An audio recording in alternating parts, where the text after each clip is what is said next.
Hi, in this video I'm going to be talking about Proclus and Heraclitus, and in particular how Proclus absorbs Heraclitus' idea that everything flows in his theory of time. This is a little preview of content related to Proclus' philosophy of time that will be the subject of my upcoming course, Time and the Gods, that will take place in November and December. I want to send an email soon to all those who have enrolled to see what time works for everyone so that I can have as many students as possible and as many people can enjoy the course as possible. And in order to do that, I ask that people enroll as soon as possible. I'll be trying to send this email in a week. So if people who are interested, who haven't enrolled, can enroll through the link below during the next week, that would be great. Proclus's inheritance of Heraclitus comes through in Proposition 50 of the Elements of Theology that I'm going to read now in Dodd's translation. So, Proposition 50. All that is measured by time, either in its existence or in its activity, is in process of coming to be in that respect in which it is measured by time. So if it's measured by time in its existence, it's in a process of coming to be in its existence. That is, what it is a process.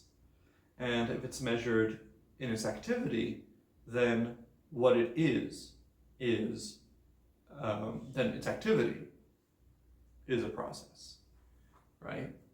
Proclus says something a bit stronger than what Dodds has him say, right? It's not that it is in process of coming to be. It is a process. It is a coming to be, right? It is a becoming. And so this is where Proclus takes on the idea that everything flows, right? Anything in time for Proclus, insofar as it is in time, is actually a flow, a process. He does recognize that there are things that are beyond time, things that you might call eternal in a technical sense. It's clear to say that they're absolutely present. They're always in the present. They don't have a part that's in the past and a part that's in the future. They're only in the present. But for things that are in time, he argues here that they are actually processes. And what's key here is the notion of measure. Right, so for Proclus, Proclus draws in his argument for this proposition on the notion that whatever is measured by something has to have the same dimensionality as a thing that's measured. So for instance, a length has to be measured by a length. If we're counting people in the room, then our unit will be one person. If we're counting, if we're measuring a volume, then we use a volume, a liter. If we're measuring speed, then we'll use a basic speed, right? And if something is measured by time, then it's going to have the same dimensionality as time. What kind of dimensionality does time have? Here, Proclus has in mind specifically the flow of time and the flow of nows. And every now is different, right? Nows, moments in time, do not exist together for Proclus. When one exists, the others don't, right? They're always coming to be and ceasing to be. So if things are measured by time, then they must also have the same kind of dimensionality. They're not things that are different, that it's the same thing that's in a different situation or in a different position or acting differently in different moments, unless it is something that's only measured by time in its activity. But if you can say that there's a measure of time for an object, right, and say, well, this insect only lives for 24 hours, or this product, it will go bad after 5 years, then that has to be a process for Proclus.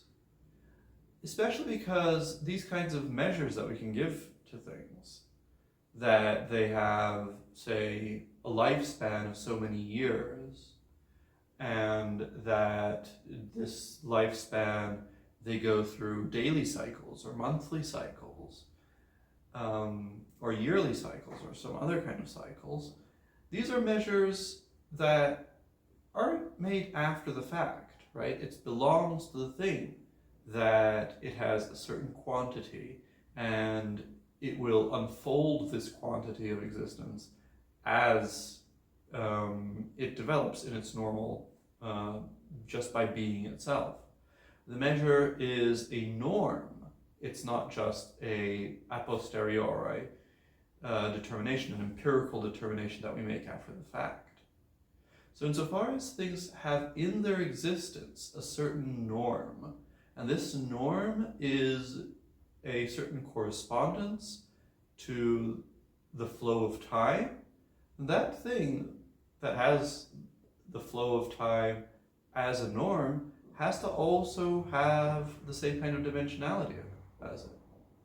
And if the dimensionality of time involves actually never being together, always flowing, then those things also always have to flow.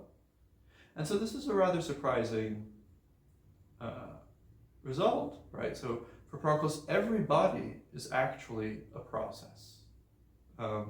Even the heavenly bodies, because even the heavenly bodies, although they exist perpetually for Proclus, they still exist in time. They are measured by the cycles that they make up there.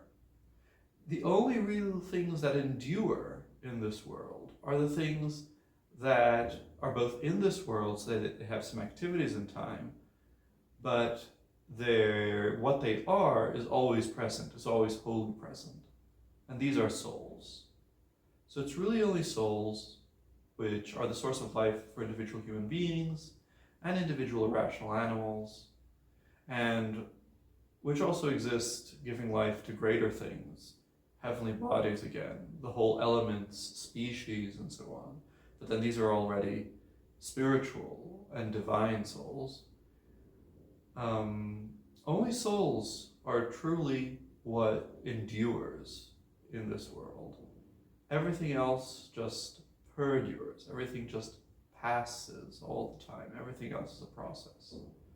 You might think that when a sculptor has finished sculpting a block of marble, that now he has made something that stays there. But no, he just changed that block of marble from fulfilling one process to now another process, a statue process. But fundamentally, the block of marble and the Olympic Games are the same kind of thing. They're both processes for Proclus. So we'll be looking at how Proclus grounds the time and temporal phenomena in the gods in the course. We'll be seeing why he thinks, for instance, that everything has this kind of temporal norm or measure, and also the grounds for thinking that there is a single time in the whole world. And that's what we'll be doing in Time and the Gods. Below you'll find a link where you'll find a syllabus and also a form through which you can enroll. So please enroll within the next week so that I can send an email to everyone, a doodle, and we can find out what's the best time for most students to participate live in the classes. Thanks.